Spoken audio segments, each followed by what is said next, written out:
First టెస్ట్లో second రోజు hero ఎవరు, జీరో ఎవరు, టీమిండియా బద్దలు కొట్టిన రికార్డ్స్ ఏంటి, టీమిండియా చేసిన భారీ తప్పులేంటి మ్యాచ్లో మరియు మ్యాచ్కు ముందు క్లియర్గా సెకండ్ డే రివ్యూ అన్నది ఇక్కడ తెలుసుకుందాం. సో టీమిండియా ఫస్ట్ ఇన్నింగ్స్లో 471 రన్స్ చేసింది, 10 వికెట్స్ కోల్పోయి, అంటే ఆల్అౌట్ అయిపోయింది. సో 471 అన్నది చాలా మంచి స్కోరు. కానీ టీమిండియా బ్యాటింగ్తో నాకు తెలిసి చాలామంది డిసప్పాయింట్ అయ్యారనమాట. ఎందుకు అంటే సో ఒకసారి మన స్కోర్ బోర్డ్ చూసాము అంటే యశస్వి జైస్వాల్ 101, కేఎల్ రాహుల్ 42, శుభ్మన్ గిల్ 147, పంత్ 134. వీళ్ళు కాకుండా ఎవరు కూడా ఆడలేదు. అండ్ ముగ్గురు బ్యాట్స్మెన్స్ సెంచరీ చేసి ఇండియాకి వచ్చిన స్కోర్ 471 అంటే అది చాలా భారీ తప్పు అనమాట. ఎందుకంటే ఇక్కడ మిగతా వాళ్ళు ఏమీ సెంచరీలు చేయాల్సిన అవసరం లేదు, హాఫ్ సెంచరీస్ చేయాల్సిన అవసరం లేదు. కనీసం 20 రన్స్ 30 రన్స్ కొట్టి ఉన్నా కూడా బాగుండేదేమో. అంటే మీకు అనిపిస్తుందేమో భారీ స్కోర్ వచ్చింది కదా, ఇంకేంటి అంటే మంచి స్కోర్ వచ్చింది కదా అని చెప్పి. సో గుర్తుపెట్టుకోండి, టెస్ట్ ఫార్మాట్లో ఎప్పుడైనా ఫస్ట్ ఇన్నింగ్స్ అనేది చాలా ఇంపార్టెంట్ అనమాట. మనం ఒక మంచి స్కోర్ అంటే చాలా కంఫర్టబుల్ స్కోర్ కొట్టి, అంటే కావాలంటే ఒక 1.5 డే పైన ఆడేసి సో అద్భుతమైన రన్స్ చేస్తే మనకు వచ్చే నష్టం ఏమీ లేదనమాట. అది ఇన్నింగ్స్ అంటే టోటల్గా మ్యాచ్ మొత్తం టెస్ట్ మ్యాచ్ అయిపోయే టైంకి అది మనకు బాగా యూజ్ అవుతుంది.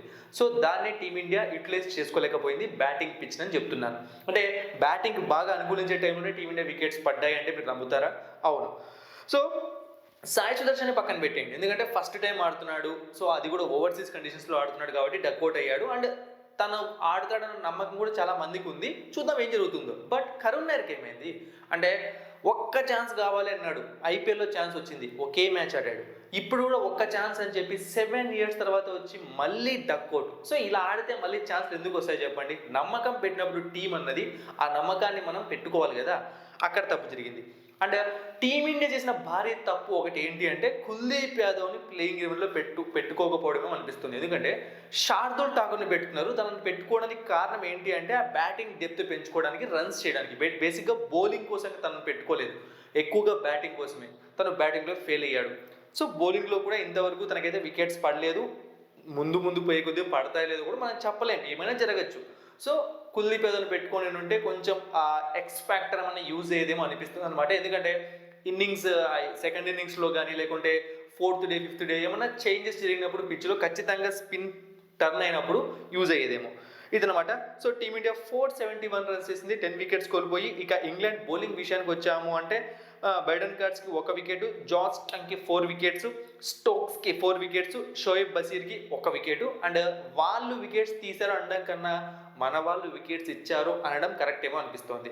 ఇక మనం మాట్లాడాల్సింది రిషబ్ పంత్ గురించి. అంటే మన శుభ్మన్ గిల్ 127 రన్స్తో స్టార్ట్ చేశాడు, 147 రన్స్ చేసి అవుట్ అయ్యాడు. బట్ రిషబ్ పంత్ 134, నిన్న హాఫ్ సెంచరీ మాత్రమే కంప్లీట్ అయింది, ఈరోజు 134 అనమాట.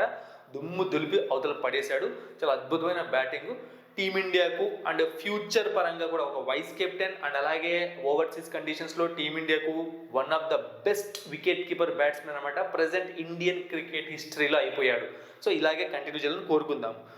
ఇక మన వాళ్ళు బద్దలు కొట్టిన రికార్డ్స్ విషయానికి వచ్చాము అంటే సో ఇక్కడ ముగ్గురు ప్లేయర్స్ అనమాట సెంచరీ చేశారు. అది కూడా ఓవర్సీస్ కండిషన్స్లో ఒక టెస్ట్ మ్యాచ్లో ఇలా ముగ్గురు ప్లేయర్స్ సెంచరీ చేయడం 19 years తర్వాత జరుగుతుంది ఇది.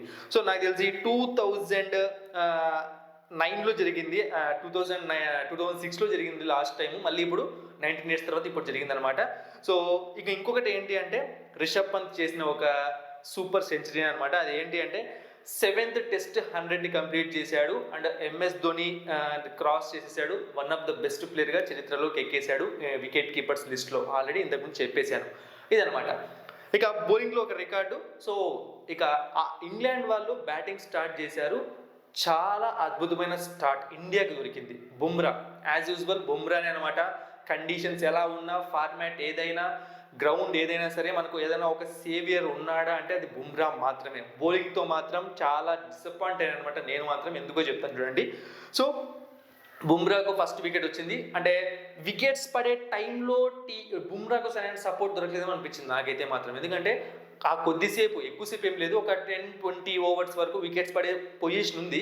కానీ ఆ టైంలో ఎవరు కూడా సరిగ్గా వికెట్స్ తీయలేకపోయారు. సిరాజ్ అవ్వచ్చు, ప్రసిద్ధ్ కృష్ణ అవ్వచ్చు, ఏ మాత్రం ఇంపాక్ట్ చూపించలేకపోయారు. అది టీమిండియాను బాగా ఇబ్బంది పెట్టిందనమాట. సో మీరు ఒకసారి చూసుకున్నారు అంటే వాళ్ళు ఎంత కంఫర్టబుల్గా బ్యాటింగ్ చేశారో. ఎగ్జాంపుల్ చెప్పాలి అంటే మనం ఒల్లీ పోప్ బ్యాటింగ్ చూడాలన్నమాట, తను ఆడిన strike rate. So Jack rally out అయ్యాడు 4 రన్స్. బెన్ డకెట్ కూడా 2 times ఛాన్సెస్ ఇచ్చాడు, బట్ టీమిండియా వాళ్ళు యూటిలైజ్ చేసుకోలేదు. 62 runs కొట్టాడు, తనని కూడా బుమ్రాని అవుట్ చేశాడు, బౌల్డ్ అనమాట. ఇక ఒల్లీ పోప్ ఈరోజు సెంచరీ చేశాడు, 100 runs 131 balls one day batting ఆడాడు అనమాట. ఇక తర్వాత జో రూట్ కుదురుకున్నాడు అనే టైంలో ఇక ఇన్నింగ్స్ అయిపోవడానికి ఒక్క 10 minutes ముందు లాస్ట్ బట్ 1 ఓవర్లో బుమ్రా స్పెల్లో అవుట్ అయ్యాడు అనమాట. సో 58 balls 28 మళ్ళీ బుమ్రానే. సో చెప్పే కదా, Bumrah is the only saviour అయిపోయాడు టెస్ట్ ఫార్మాట్లో. ఇంతకు ముందు టెస్ట్ సిరీస్ జరిగినప్పుడు ఇదే జరిగిందనమాట. బుమ్రాకు సపోర్ట్ ఇవ్వండి, ఎందుకంటే ప్రసిద్ధ్ కృష్ణ పైన చాలా హోప్స్ పెట్టుకున్నాను అనమాట నేను, ఖచ్చితంగా తన బౌలింగ్ వర్కౌట్ అవుతుందని. బట్ తను వేరియేషన్స్ చూపించట్లేదు గ్రౌండ్లో. సో హార్డ్ లెంత్ బాల్స్ మీద ఎక్కువగా ఫోకస్ చేస్తున్నాడు. మేబీ తనకి ఏమన్నా ఆ అడ్వైజ్ ఉందేమో కోచెస్ దగ్గర నుంచి, అది మాత్రం పెద్దగా వర్కౌట్ అవ్వట్లేదు. ఇక మొహమ్మద్ సిరాజ్ స్టార్టింగ్ అయితే చాలా ఘోరంగా బౌలింగ్ చేశాడు అనమాట. ఇప్పుడు కొంచెం స్పెల్స్ అయిపోయాక బాగానే బౌలింగ్ చేశాడు, బట్ వికెట్స్ అయితే తీసుకోలేదు. ఇక రవీంద్ర జడేజా స్పిన్కి తిరగదు ఇప్పుడు బాల్, కాబట్టి మనం ఎక్స్పెక్ట్ చేయలేము స్పిన్నర్స్ దగ్గర నుంచి వికెట్స్. శార్దుల్ ఠాకూర్ చెప్పా కదా, బ్యాటింగ్ కోసమే తనని తీసుకున్నారు, ఓన్లీ 3 overs మాత్రమే బౌలింగ్ చేశాడు. సో టోటల్గా బుమ్రా పైన డిపెండ్ అయిపోయారు. ప్రెసెంట్ అయితే ఇంగ్లాండ్ చాలా కంఫర్టబుల్ పొజిషన్లో ఉందన్నమాట, ఎందుకంటే వాళ్ళవి జస్ట్ 3 wickets పోయాయి, 209 runs వచ్చాయి. మీకు అనిపించవచ్చు 3 wickets అలా ఎక్కువ కదా అని చెప్పి. సో ఇప్పుడు చూడండి మీరు, ఆల్రెడీ సెకండ్ డే కంప్లీట్ అయిపోయింది, ఇంకా థర్డ్ డే ఉంది. సో రేపు మన వాళ్ళు ఆల్అౌటే చేసేయాలి పూర్తిగా. ఆల్అౌట్ చేస్తే ఏమవుతుందంటే మనకు విన్నింగ్ ఛాన్సెస్ అనేవి పెరుగుతాయి. ఒకవేళ ఆల్అౌట్ చెయ్యలేదా, సో వాళ్ళు రేపంతా కంటిన్యూ చేసి ఆడారా, ఖచ్చితంగా ఈ మ్యాచ్ అనేది డ్రా వైపు కన్నా వెళ్తుంది, లేకుంటే ఇండియా ఓడిపోయే ఛాన్స్ అని వస్తుంది. ఎందుకు చెప్తున్నానంటే, సో 3 days అయిపోయాక 4th day 5th day అనమాట బౌలింగ్ అనుకూలించడం స్టార్ట్ చేస్తుంది పిచ్ అనేది. సో రేపు వాళ్ళు ఆడారు అంటే ఖచ్చితంగా వాళ్ళు కంఫర్టబుల్ పొజిషన్లోకి వస్తారనమాట. అంటే కొంచెం లీడ్లోకి రావచ్చు, లేకుంటే దగ్గరికి రావచ్చు టీమిండియా స్కోర్కి. సో ఆ టైంలో ఏమవుతుందంటే మన వాళ్ళు తర్వాత ఇన్నింగ్స్లో భారీ స్కోర్ చేస్తేనే స్కోర్ అనేది వాళ్ళ ముందు ఉంటుంది, లేదంటే వాళ్ళు ఈజీగా కొట్టేయగలరు. సో ఇలాంటి సిచ్యువేషన్స్ వస్తాయన్నమాట. కాబట్టి రేపు టీమిండియా ఎలా స్టార్టింగ్ 30 overs 40 overs ఎలా బౌలింగ్ చేస్తున్నది ఇంపార్టెంట్ అనమాట.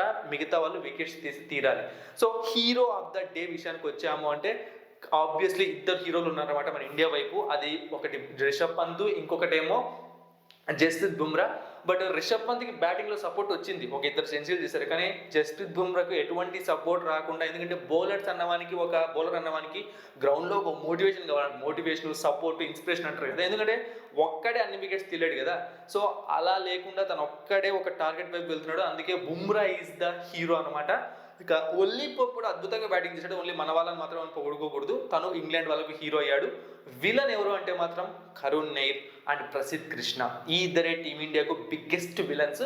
ఇంకా ఇంగ్లాండ్కి విలన్స్ అయితే ఎవరు కాలేదన్నమాట. రేపు తెలుస్తుంది ఏం జరుగుతుందో. సో ఇదనమాట second day total review. Thank you for watching and supporting me.